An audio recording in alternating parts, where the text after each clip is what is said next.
Hi, this is Jordan Ramirez, and you are watching slash listening to a brand new episode of Film Talk with Jordan Ramirez. And with us today is our special guest, Cindy. Is it Mitch, or how do you pronounce your last name? Just Mish. Okay, just Mitch. Okay, Cindy Mitch, and welcome to the program. Thank you very much for having me. I truly appreciate it. You're welcome. So, before we get started with your pick for the film, just tell us a little bit about your background and what is your current role right Sure. now. So I've been a writer for approximately, oh gosh, 25 years, maybe more than that. They call Mm. me an award-winning journalist. I'm also a broadcast media person. So basically, I run a magazine.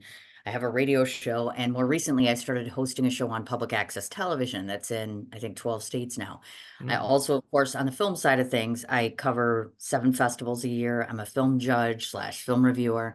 And of course, I'm the founder of my own festival that's taking place in a month. So a whole lot of everything.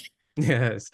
Okay, so the film that you picked for us today is It's a Wonderful Life by Frank Capra, released in 1946, starring James Stewart, Donna Reed, Lionel Barrymore, and a whole host of other actors. So, why did you pick this film?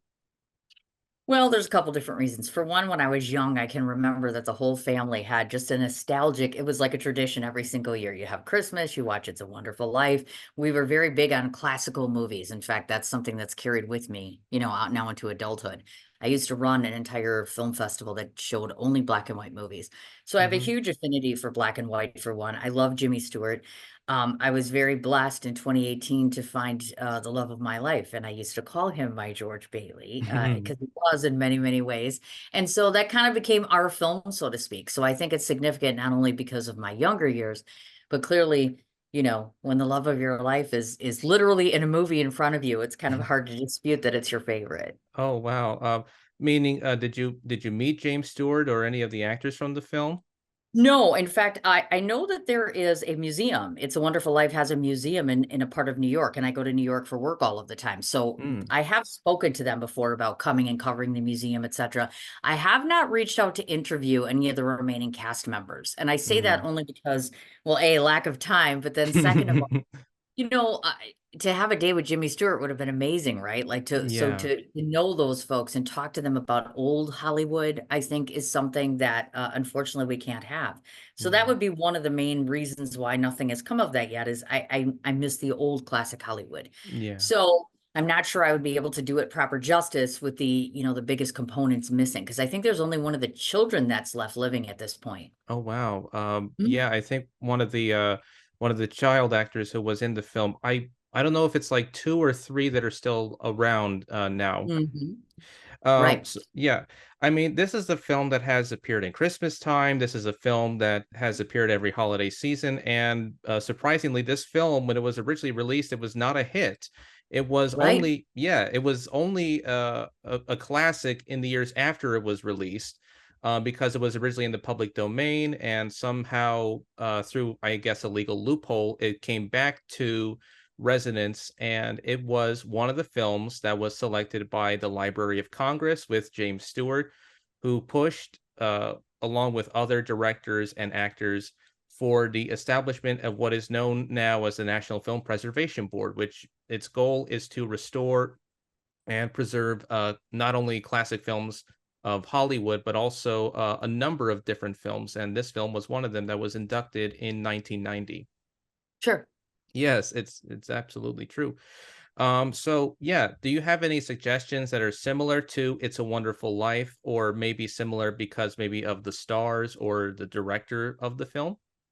I would say one of the first ones that comes to mind because I'm a huge Jimmy fan would be the Philadelphia Story. That's kind of Oh, a yeah. same vein, you know what I'm Hmm. talking about with him and Hmm. Katharine Hepburn and that whole it was just such the whole idea of simplistic love, where partners used Hmm. to sleep in separate beds, where romance was so simplistic, where it wasn't over the top sexual, things like that, where the Yeah. story was touching and endearing, you know what I mean?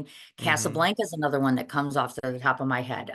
On the Waterfront is not quite in the similar vein, but it jogs in my memory. I'm like, definitely that. But Jimmy Stewart had a way of picking out these particular movies, similar to not Cary Grant. I love Cary Grant too, but Clark Gable. He reminded me of Clark Gable Yeah. to some extent. So I think that I truly admire those two films, but the Philadelphia Story on the top. Well, for one, I mean, it involves writing. So I'm just, Yes. so I was just like, there's that. You know, Hmm. another one might be His Girl Friday with Cary Grant. Hmm. Again, newsroom sort of thing. Another cute slapstick comedy slash relationship sort of thing. I'm a big sucker for that, where these two are kind of fumbling around each other, so to speak. I think Yeah. that's so darling. That's kind of like the perfect recipe for a romance. It is absolutely, of course. Yes, and you mentioned Clark Gable. He was in one of the Frank Capra films. It Happened One Night, which made in Oh yeah. 1934. Yes, made in Yes. 1934. Yes, and it won both him, Claudette Colbert, both the leading actor Oscars, and it won for Best Director and I think for Best Picture of the Year in 1935, 34, around that year. Yeah, Nice. I it did not is. know that. I didn't remember that. Gosh. Yeah, Okay. it is. I want to Um, check out. yeah, it's amazing. So yeah, you mentioned James Stewart in the Philadelphia Story, which he won an Academy Award for Best Actor in a Leading Role. I believe it was because he was snubbed of his Oscar for Mr. Smith Goes to Washington, another Oh, Frank Capra yeah. movie. Yes. That's right. Yes. Mm-hmm. Capra had so many good, and I've only seen a couple of them. It's just like when people think of his name, I think they automatically, It's a Wonderful Life. That's the one. Yeah, There's so yeah, many more. yes, and also because his films, depending on if one were to research film history, they always called him Capricorn because almost all of his films were kind of corny and they were very much in the simplistic formulaic tone. If you watch any of his pictures, but Sure. yeah, and his films usually involve like small town America, everyday likable heroes. And his films always had some sort of like not all of them, but some of them have some sort of a political statement in his films, Mm. which I think is which I think is true.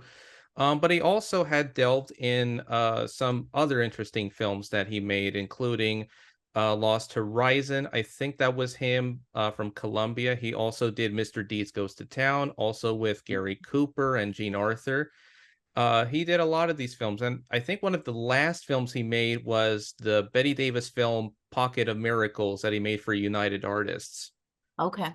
Yeah, Hmm. it's basically his version of the My Fair Lady story is how I would describe Oh, it. sure. Yeah, so yeah, this is an interesting film to watch. Um, Mhm. you mentioned you had a connection with this film earlier, but do you have some sort of like what do you think resonates with you as you watch this film? Like, was there something that connected to you that maybe there was something that you resonated maybe with his character or maybe the themes of the film? So like, was there anything that you could say connect to this picture? Sure. I think for many people, not just myself, but I think there's a few different themes that resonate with everyone. I think all of us at some given point in time have had that moment where you look in the mirror and you realize I'm in deep trouble and I don't know how I got here and I don't know how to get out of it. And they panic and then they start to wonder, what are they going to do? And then they start to think to themselves, when all hope is lost, what are you going to do? I'm going to give up. Mm, I'm going to jump off a bridge, so to speak. I think a lot of us have felt like that hopelessness, not necessarily wanting to die, etc., but just feeling closed in and feeling mm, alone and having no help, letting down everybody, feeling like a disappointment. Most of us, including myself, I didn't get to my dream job when I was 20. You know what I mean? mm, So just the idea of feeling like life is passing you by, like when he had been stuck staying with the Bailey building alone. yeah. He had plans for himself. A lot of us had plans for ourselves that didn't quite work out until much later in life, or sometimes not at all.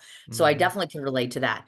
I mean, one of the biggest things that I think about, and this is more of the romantic nostalgic thing, just I think in many ways, my Michael lassoed the moon, for me, Yeah. literally, you know, just the way that he carried himself, a true gentleman and classy and all of that good stuff. It was just like, there's that whole component. So there's a romantic thing that I can definitely relate to. All of us at the end, I think, could use that reminder more than just at Christmas time, where he opens up the book and in the end it says, well, no man is a failure if he has friends. And it's very Hmm. true. It's not Yeah. so much that you need to have 100 friends or whatever have you, but the belief and ideal that they matter to you and they remind you of how important you are. And I think that's a huge, huge part of it and something that all of us can relate to, really. Hmm. So it's like one big love letter, I think, to people to remind them of things, remind them not to give up, remind them that they're not alone, remind them that they can find true love in the places that you're not looking. Hmm. Um, that sort of good stuff. And it's just an incredibly nostalgic romantic movie on top of it. So I'm like, Mm. what's not to love about all that? And now a message from Jordan Ramirez for Film Talk with Jordan Ramirez.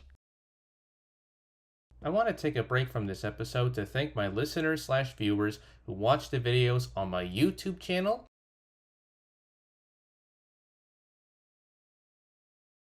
and listen to each new episode on Spotify. While this show is a labor of love and passion that isn't about the movies that I like, this is also a show that is about the films that you like. Have a film that you want to recommend to the podcast? Make sure to recommend it in the comments section on YouTube and on Spotify, and you will receive a shout out in a future episode. Want to be a guest on the podcast? Click on the sign up form link in the episode description for further details. If you like this episode or my previous episodes, make sure to like,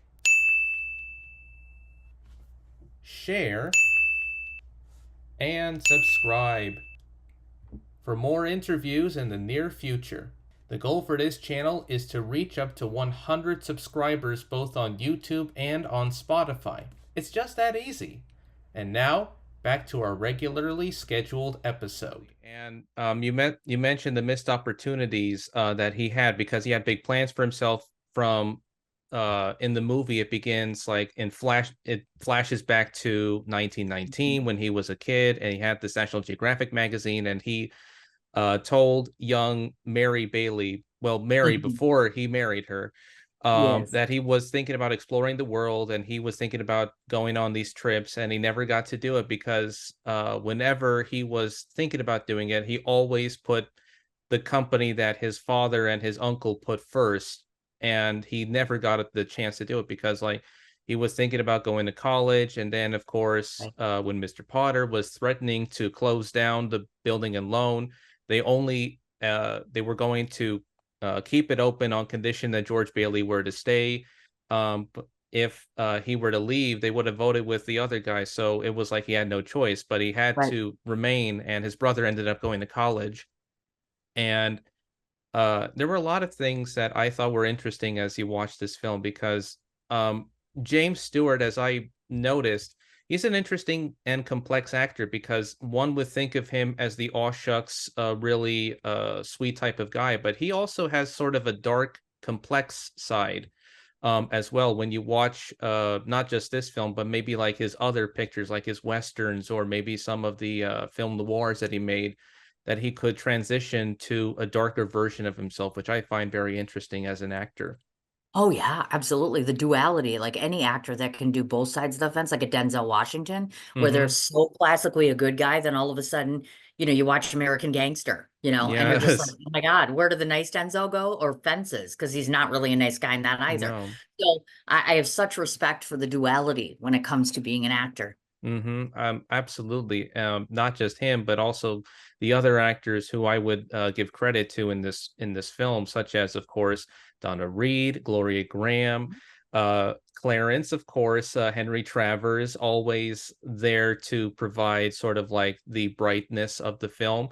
Yeah. You had, yes, Lionel Barrymore as Oh yeah. Mr. Potter and The part of the bad Bear. guy. Yes, and part of the Barrymore family. I think he is the uncle of now TV host Drew Barrymore, I believe. Oh, I didn't know that. Yes, they are totally related because she comes from the Barrymore family. Oh Her yeah. Yes, her grandfather was John Barrymore, her uncle was Lionel, and her aunt was, oh my goodness, I'm blanking out on the name now. But they were all from that acting family, and she's part of it now. So Hmm, there's a connection from old Hollywood to new Hollywood, you can say. that's cool. It is. Yeah, so all these actors, these character actors as well, and everything about it is resonant as you watch this picture. Of course, Sure. uh the town of Bedford Falls is also a character in the picture because even though it's supposed to represent small town America, it's Yep. like it's not a town where you can find it on a map. It's like it could be every town is how I picture it in this film. Yes. Yes, it could be. So now that we have talked a little bit about your connection to the film and some suggestions, so now we move on to what is, let's say, the state of the film industry, because I've been going left and right about where the industry is heading, and some of it may look positive and others not so good. So what are you hearing from where the film industry is heading right at this moment? Well, where I sit is a very different place. So of course I am on the filmmaker side, but on the opposite side, meaning I run a festival, obviously. So the way that we look at these things, at least most of us, I think, there's three concerns we have. First of all, we want to preserve the theater community, as in we want people to go into theaters, actual Mm-hmm. little theaters, instead of Mm-hmm. streaming. Streaming services are not our friends. I know Mm, some people think so, but I think the majority of people I've spoken to are not huge on that. Even some of Hollywood has been very vocal about how their films are going straight to streaming and not to a theater. So I mhm, do think that there is a lot of us that are pushing to keep movies in theaters, to keep people coming out to the theater to see them. I think that's number one for most of us, a big priority. Number two, I think it's becoming harder and harder for short film people in general to get any kind of distribution. It was more difficult before. Now it's getting even worse. People are mm, becoming more particular. The Amazons and the YouTubes of the world, people aren't making money off of that. Not that they were mhm, before, but it's just becoming more stringent. They're accepting less as far as that goes. On the flip side, Tubi's taking almost everything. And I would mm, venture to say that Netflix is too. mm, Um, I also want to say that the independent filmmaking world produces 10 times the amount of content Hollywood does. mhm, And I'm so proud of that. But yet by the same token, we can't seem to merge Hollywood with the indie world. As in, I think the mm, state of affairs in the film industry would be so much better if there was much more collaboration between them over here and us over here. I think that has a lot to do with it. Big budgets, and they're able to do big things and use CGI and special effects and all sorts of things that mhm, we're not, capable of doing due to budgetary concerns or lack of knowledge or whatever have you. So I think if we want to preserve the film industry and keep it good and keep it welcoming for everyone, I think we need to stop making 3.5 hour films. And if we do make 3 hour films, we need an intermission. Just putting mm, that out there. We need an yeah, intermission. Okay. yeah, Uh, I think that's important. I think we need to be in a cinema. I think we need to make it harder for people to watch stuff at home instead of plastering it on a platform where they can sit on the couch because they become too comfortable on the couch now. mhm, I think that streamers need to be more meticulous about what they're picking up. I mean, anybody can throw something on a platform, yeah, but is it good content? I find a lot of the stuff I'm seeing on Tubi, Netflix, it's not great content. I'm very mm, disappointed that that's out there and able to get out there versus a small indie person who's just pushing and pushing to be seen. So I think just monitoring criteria and having better standards as far as that stuff goes. I also think that it's possible for the indie world, if they really want to be seen, expansion, be creative, get out of the box, get in hotel rooms, get on cruise lines, get on airplanes, get on little phone apps, restaurants, gyms, that sort of good stuff. mm, Redbox went out of business. Get yourself a vending machine and put a bunch of indie films in and be the next, I mean, I know it sounds like it can't happen, but Redbox started somehow. I know they're bankrupt now, but you know what I'm saying? I feel like change could be made, but I think it all starts with the fact that unfortunately a lot of filmmakers don't get taught the business side of things. So they mhm, do a great festival run and then that's where it ends. And they mm, either don't know how to distribute or they don't want to do the business end. Or no one ever told them how to do it. And then here we sit with a lot of great projects that only get seen by so many people in a year? mm. Okay, so now that we have explained where we are in the film industry, so for, let's say, the listeners or the viewers watching this video, who are not like part of the film business world or the film business side, but are just there to watch or to see these movies, what can they do? What could their role be to make sure that film could be preserved in theaters instead of having them being streamed on in their homes? Well, I do think a lot of it comes down to just literal effort and participation, meaning that I can beg you all day long. And yes, a lot of us are giving lots of perks for you to come to the theater, or I understand that it's not that simple for you. You want to Mm-hmm. spend your money on things. I know that it's convenient to stay at home. However, first of all, it all starts with make a commitment. If all of us just said we're going to go to a movie theater once or twice a month, that's not a lot. Okay. And if Mm-hmm. everybody did that across the world, imagine how many people would be in theaters.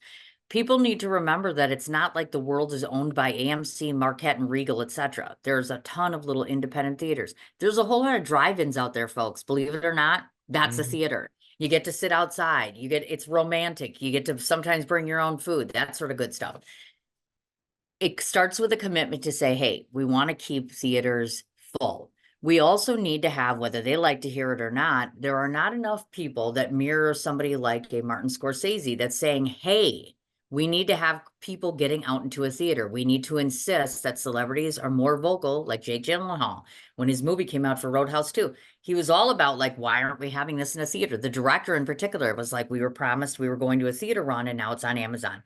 So they have a lot of influence. I think if a lot of people in Hollywood on the producing side, directing side, and acting side started saying, listen, I'm not doing films unless they're getting released in cinema. That has a lot to do with it. They have pull, they have the ability to ask for that. So I think them helping out as well. I also think movie theater owners need to be a lot more vocal and communicate their concerns to the community. I think people need to start doing events in theaters. Why? Because it naturally draws people to theater.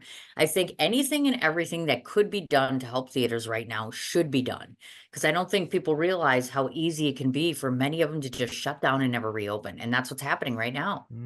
Yeah, it is a concern, and I do share your concern as well, with movie theaters. But at least you're running a film festival, and that's good. So, what is the name of the film festival that you host, and when will it run? And what is the schedule for when it will run? Sure. So the name of the festival is called Art is Alive Film Festival. That is named specifically because for years I was covering different film festivals. And most of you who have gone to them have seen this before, I'm sure.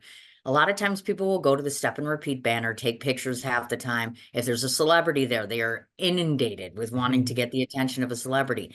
Or a lot of times they're just hobnobbing, talking, whatever. All of that takes away from the real reason that you come to a film festival, which is to watch a good film, to see a good Q&A, to meet the people, etc. That's the purpose, along with other things. However, everyone was getting away from that by having all those distractions. So the purpose of my festival is literally to keep art alive. So I give everything a filmmaker needs, interviews, reviews, a panel, a great screening. Last year, we distributed 5 films as well. So I'm now on the distribution end of things. So every year it takes place virtually and in person. So this year it's going to be in New York City as always. This is my 7th year. We had to move the dates from August to September. So it's kind of a wonky schedule, which means the first day is on September 10th. Clearly, we are not doing anything on the 11th. We're all observing 9/11. And then we resume from the 12th to the 15th. And it starts usually every day at 11 a.m. and goes to about 10 p.m. every day. Yeah. Okay. So the name is Art is Alive Film Festival, running from September 10th, with the exception of the 11th through 12th through the 15th. And you Yes. say it runs from 10 a.m. to 11 p.m.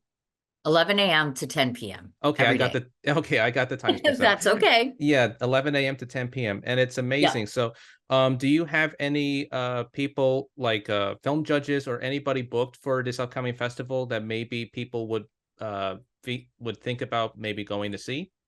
Well, I think I always tend to say that the real reason to come to the festival has everything to do with the programming. I'm Okay. very blessed every single year that people say the programming is excellent. We have 10 countries represented this year. We have 9 student filmmakers. We have 9 premieres this year. 3 are East Coast, and then I think 2 are world premieres, and then the other 4, I have to double check and see. But that's super exciting. The idea of having 9 youth filmmakers having, projects here, that's awesome because they are the future, obviously. So I tend to think, the programming is exceptional. I have a panel this year on film PR because I think a lot of filmmakers don't understand how vital having a PR person is when you don't want to do the business or the sales or the promoting or marketing of it. And then second of all, we have an entertainment lawyer coming this year, specifically to talk to individuals about contracts. Oftentimes when you get distribution, you get a contract. You could sign your rights away without even knowing it. So I think it's crucial that you have an entertainment lawyer there talking. The biggest and most exciting thing for me is that all of these, I've put them all together in a room, literally collaborating with each other electronically through this whole process. So you have literally 100 filmmakers talking amongst each other, becoming friends, forging relationships. Distributors are already looking at films. Media is already going on. So I think that's the biggest thing is there's a wealth of opportunity to be had. If you're a filmmaker, director, writer, you've got tons of people right there that are looking, just thriving. and wanting you to come there and meet with them and collaborate with them. And on top of which, I am showing a film that features a 95-year-old Holocaust survivor, and we Oh, are doing a wow. Q&A with him afterwards. So super excited about that. It's amazing. And of course, it's amazing that you got to discuss this. I will talk a little bit briefly about my trip to. We have a film festival here in Florida called the Gasparilla International Film Festival. It's held Okay. every year in Tampa since 2007. And I did get a chance to meet some of the people who worked on some of these movies. I got to see some of the student filmmakers make these films from HCC, the University of Tampa, Tallahassee, and so on and so forth, and some interesting actors and filmmakers from the industry having their Florida premiere of their movies before it gets distribution deals and so on and so forth. But Sure. it's amazing. So we have about 9 minutes left. So what we can do for the remainder of that time is your closing arguments and where people can find you and learn more about your festival. Okay. So I can tell everybody right now, the easiest way to find me, my name is Cindy. The last name is Mich. I'm told when you Google me, you find lots of things. So you'll see the magazine, you'll see the festival. Again, Art is Alive Film Festival. If you just Google that, you'll see the website. You'll find my Film Freeway. You'll find my Facebook. I'm on Instagram as well, LinkedIn, obviously. But yes, either my name's Cindy Mich or Art is Alive Film Festival. The magazine is Elegant Expressions Magazine. Mhm, My TV and radio show was called CIN apostrophe S, Sin's Chat Corner. Those mhm. are basically all of my entities. I'm literally covering Holly Shorts Film Festival right now. So Oh, if any of wow. you are in LA or want to attend virtually, that's going on right now. That's an Oscar qualifier in LA. I'm due to cover AFI as well, which is coming up. Hmm. That's the easy way to find me as far as that stuff goes. I prefer everybody find the festival and look at all the filmmakers. To be perfectly honest, the spotlight really shouldn't be on me. It's really more about them for the coming week. That's why I'm doing interviews to promote them, not so much myself, as far as that stuff goes. Relative to the film, I think, but going back to It's a Wonderful Life, I think if you've never watched it, you are certainly missing out. I think I literally watched it the other day. Mhm. You don't have to watch it at Christmas time for one, because it's an No. exceptional film. I mean, yes, the reminder is there about Christmas and all that good stuff and the spirit of the holiday, but it is an all year round film. It's a family film. That's another thing too, is like younger kids, you don't have to be a full-fledged adult to watch this. You don't have to be a Jimmy Stewart fan to watch this. I think anybody who has literally lived a life, run on hard times, loves their family, loves the idea of romance and just old school classic movies, it's perfect. Do you know what I Mm. mean? Yeah, absolutely. It's all old school Hollywood. It has the nostalgia, it has romance, and it is a story that feels so resonant because it is an everyman story. It is a story about one person and how much this person thought that he wasn't able to do what he thought he was going to do, but instead, he changed every single person in his little hometown, and every single person in that hometown, their careers would not have been successful had it not been for George Bailey, had it not been for how he changed their lives, how he made the connection with them, and also how he was able to keep everything just the way it was. If he decided not to, if he decided, if he went on a different route, let's put it this way, things would have been dramatically different if he was never born. And unfortunately, if he did not exist, as was the case in the film, those lives would not be successful. They would be the opposite. They would lead to failure. They would lead to arrest. They would lead to a life of loneliness and all sorts of things, which I Yeah. think is very resonant as you watch this film. Hmm. But there is another film that I would suggest. It came out the year after this movie, and it's called Repeat Performance, starring Joan Leslie. This was recently rediscovered and restored by the Film Noir Foundation by Eddie Muller.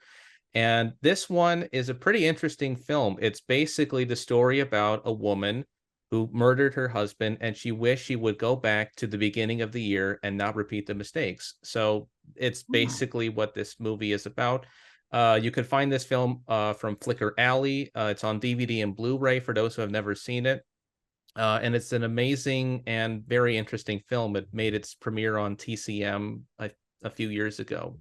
nice. It is. And it's one of those movies that people would maybe I remembered Eddie Muller on the intro saying that some of the people who remembered this film would say they only remembered it as if it was a dream and they only talked about it, but they didn't, that they couldn't find the title. So it's there.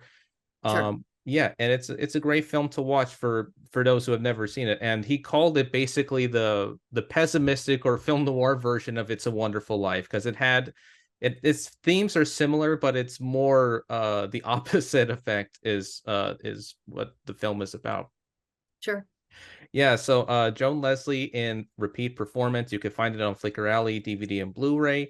Or maybe if you have Turner Classic Movies, you could find it wherever you could find it on their schedule. And it's an amazing film. I learned a lot from Eddie Muller on his blog Noir Alley about certain stories in Hollywood that maybe people had not known about. Like there were connections between film noir and the HUAC hearings, the film noir movement, and post World War II, and a lot of things that maybe people just don't know about in terms of they call it a genre, or they call it a medium or whatever, but it's an interesting genre put together. Sure. Yes. Okay, so you mentioned where we could find you, and you said you're available on Facebook and oh, I'm on Facebook, I'm on Instagram, I'm on LinkedIn, I'm on Twitter. I don't do TikTok or Snapchat or any of that good stuff. I have a okay. YouTube channel as well. Obviously, like I said, when you type in Cindy Mish, you're going to find it's Cindy Mish, award-winning journalist. There's a website out there for me. There's a website for the Artists Live Film Festival, along with being on Film Freeway, and there's an Instagram for that too, and a Facebook. And then for all my entities, radio is on all the majors like Apple, Spotify, you name it. The TV show is in 12 states, but if you look up Cin's Chat Corner TV show, you'll be able to see everywhere that I air. And so, yeah, I just added California to that list. So, yeah, I mean, just Google me. You're going to find everything you need right there. All right. Sounds good. And maybe I hope to see you soon, and maybe we can chat some more. And it's Love actually a that. very productive chat. I love it. Well, So thank you. yeah, thank you so much for being on the show, and we hope to see you again in the future. Absolutely. You bet.